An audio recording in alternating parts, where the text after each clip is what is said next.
দুর্গাপুরে ধরা পড়ল দক্ষিণ ভারতের দুষ্কৃতী দল।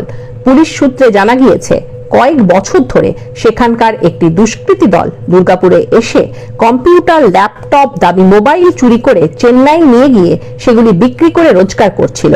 এবারেও তারা দুর্গাপুরে এসে তাদের কাজ শুরু করে দেয়। তদন্তে নেমে কোকোভ্যান থানার পুলিশ জানতে পারে, লিলুয়া বাঁধ এলাকায় একটি ঘর ভাড়া নিয়ে থাকছে তারা। তাদের মধ্যে একজন বোবা সেজে রেকি করে বেড়ায় দিনে, তারপরে রাতে গিয়ে চুরি করে। তাদের টার্গেট পড়াশোনার জন্য ঘর ভাড়া নিয়ে থাকা কলেজ ছাত্ররা।